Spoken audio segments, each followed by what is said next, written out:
Hi bitches!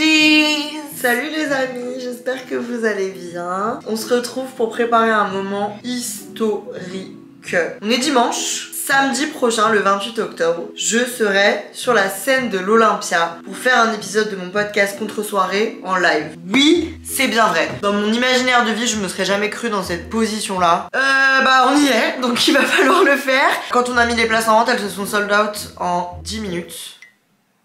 Depuis, je suis sur un nuage et à la fois, je suis confrontée au fait que je vais devoir du coup réellement monter sur scène devant 2000 personnes et faire un épisode de podcast qui est en plus devenu bien plus qu'un épisode de podcast avec les mois de préparation. Bref, je vais pas vous spoiler, mais le fait est que je suis très stressée, que j'ai plein de trucs à faire et du coup, on va se préparer ensemble pour affronter l'Olympia. Je vous embarque avec moi. Ok, on attaque la partie physique. Il est 9h. Je vais faire du pilates sur un réformeur qui est une drôle de machine. C'est vraiment une de mes disciplines favorites. Mais juste là, il fait genre 1 degré. La météo, elle a dit stop! Arrêtez de profiter du beau temps. Oh!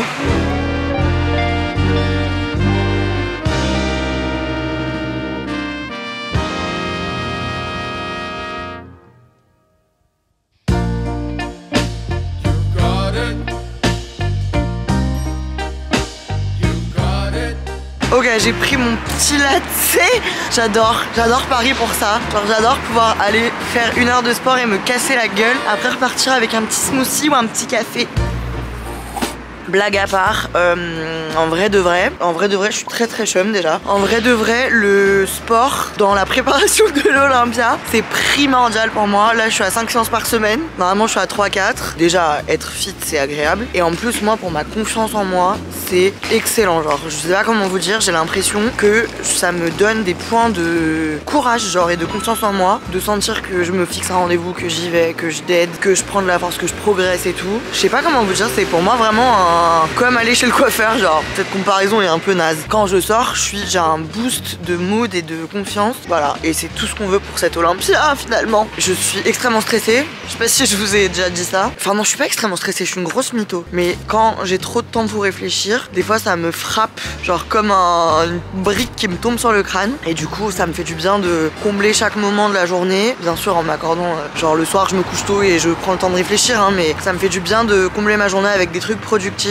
Et là, je vais rentrer chez moi et faire ce que je fais tout simplement tous les jours depuis 1 mois. Un call avec Lisa, mon agent. Car en fait, cette Olympia, on l'organise avec Maybelline, avec Acast, qui sont mon hébergeur, et Maybelline, ils travaillent avec nous sur Brave Together, qui est leur organisation de lutte pour l'aide à la santé mentale et de soutien aux proches de gens qui souffrent de problèmes de santé mentale. Donc on crée cette Olympia tous ensemble. Mais en fait, tout l'événementiel, tout le merch, toute la personnalisation, toute la construction du show, on le fait Lisa et moi et Claire et Marie qui bossent avec nous. Mais du coup, c'est vraiment genre la découverte de plein de corps de métier. Donc j'apprends énormément, mais du coup c'est très intense et on a des points chaque jour.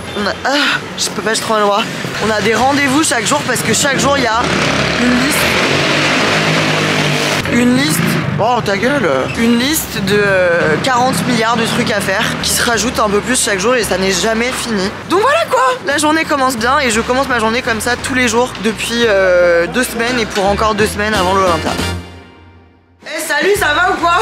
J'ai envie de vous dire good morning, il est 9h34. Je me suis réveillée, j'ai été au sport, j'ai fait un workout de barjo. Et là je suis en train... Merde, je croyais que je foutais le feu à la baraque. Donc je suis en train de me faire mon petit déj. Et dans 10 minutes il faut qu'on soit parti comme d'habitude.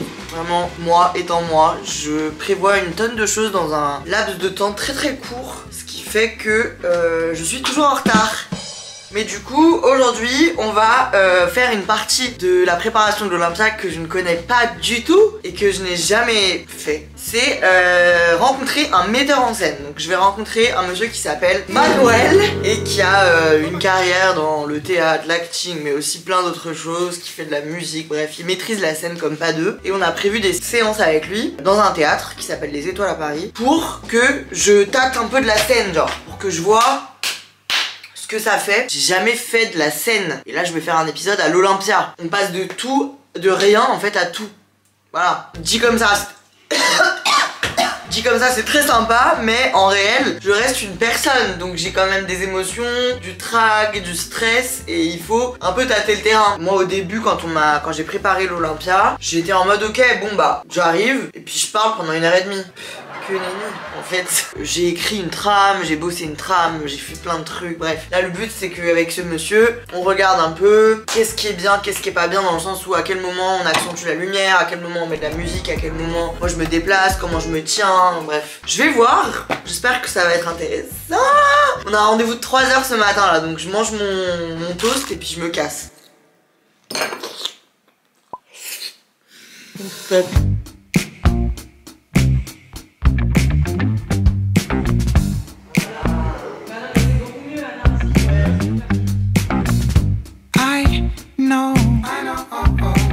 Just met you, but you look, oh girl, you blow my mind.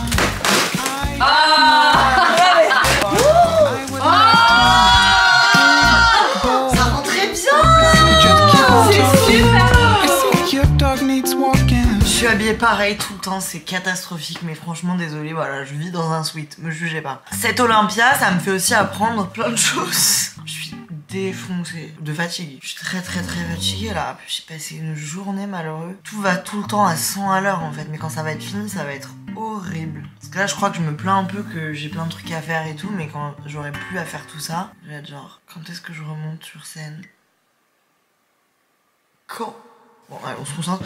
Le fait est que, avec l'Olympia, enfin avec la préparation de mon Olympia, vient énormément d'angoisse et de stress. Parce que je n'ai jamais fait ça, et du coup, bah, c'est normal, ma psy me l'a confirmé. Et puis, globalement, il y a plein de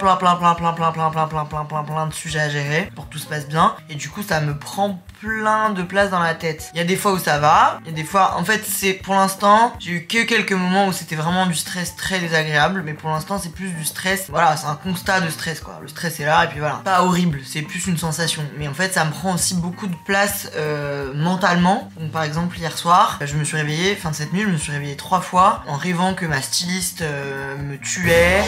Kevin, si tu passes par là, me tue pas s'il te plaît. Ou enfin, je fais tout le temps des rêves par rapport à ça.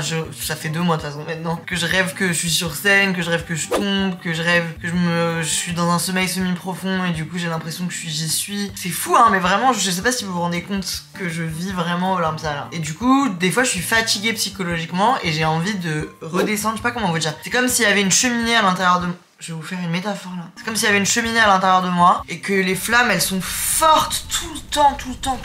Qu'à un moment je suis en mode j'ai trop chaud là. On a tous trop chaud dans la pièce, la cheminée est trop chaude, il faut baisser un peu les flammes, il faut calmer un peu que ça devienne des braises. Et du coup c'est ce qu'on va faire là. Parce que j'ai besoin du coup de moments de détente. Donc déjà on commence, on se sert une petite boisson au CBD. C'est légal. Cette boisson me détend. C'est vendu partout en Franprix, hein, ne paniquez pas. Donc dans un verre à vin avec des glaçons, t'as tout de suite l'impression d'être en soirée en train de boire un cocktail. Je vous ai appris une chose, c'est qu'il faut romantiser sa vie. Donc c'est à dire que quand tu fais un moment de détente, peut-être qu'une personne normale dirait ok bah je vais me faire un masque et puis je vais me coucher. Moi je me sers d'une boisson au CBD dans un verre à vin et je fais plein de manières. Ça fait du bien. Allons voir comment se relaxer. Stop! Il est temps de mettre pause à notre quotidien débordant et de commencer à se détendre. Bitch, you said it. 1. La méditation. Ah, on peut se faire un programme comme ça. Apprenez à respirer. Essayez les affirmations. C'est excellent, on va se le noter tout ça et on va se le faire. Éloignez-vous de la technologie. Bon bah désolé. Et non, je rigole, il faut toujours se méfier des apparences. Ok, bon bah on va essayer tout ça, mais vous doutez bien que j'ai pas envie d'essayer tout ça assis sur une chaise. Donc on va se faire le treat maximal. J'ai fait un bain. J'ai la chance d'avoir une baignoire à Paris. Mais j'essaie d'éviter de faire des bains trop souvent parce que c'est pas très bon pour la planète, ça consomme énormément d'eau. En fait juste, j'ai une angoisse. Vous le savez, sur certaines vidéos, j'ai un monteur qui s'appelle Mathieu. Coucou Mathieu. Et là Mathieu, potentiellement, il va peut-être voir mes seins. Donc j'essaie vraiment de me cacher sous plus de mousse possible. Pour commencer, prenons le temps d'apprécier. J'ai tellement peur qu'on voit mes tétons à un moment. Étape 1, méditation. J'ai un temps de concentration qui est très court. La faute à TikTok. Enfin, j'ai jamais réussi à me mettre dedans. Je tiens tout d'abord à vous féliciter pour prendre soin de vous ces 5 prochaines minutes. Ouais. Laissez sortir l'air par la bouche. Ah, bouchez-vous, monsieur.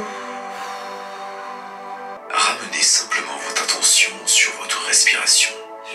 là. votre corps. Concentrez-vous sur quelque chose que vous pouvez faire aujourd'hui. Qu'est-ce que vous pouvez planifier aujourd'hui qui vous apportera joie et sérénité? Visualisez.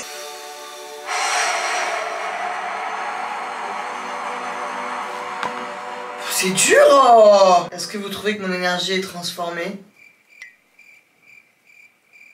Moi non plus. Le deuxième conseil, c'est apprenez à respirer. Et ça, c'est vrai. Il y a une époque quand j'étais en études sup où je faisais un peu des crises d'angoisse, mais pas vraiment. Enfin, je sais pas en fait, on m'a jamais parlé, j'en ai jamais parlé, on me l'a jamais diagnostiqué. Merde, j'ai plus de place sur ma carte SD. Ah, toute mon angoisse vient de remonter.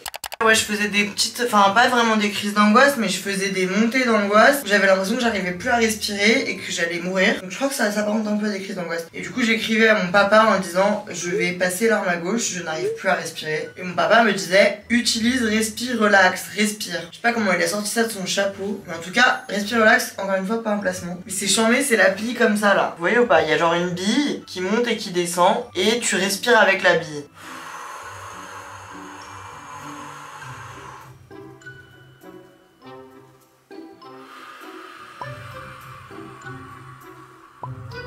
Bon, enfin bref, on va peut-être dépasser la nuit, mais en tout cas pour moi ça marche, je crois. En fait faut le tenir parce que là ça m'a un peu plus angoissé que désangoissé. Faut vraiment le tenir et bien le faire. En fait vu que tu te concentres sur autre chose, ça te calme ton angoisse et pour moi ça marchait tout le temps. Bon là ça... bon...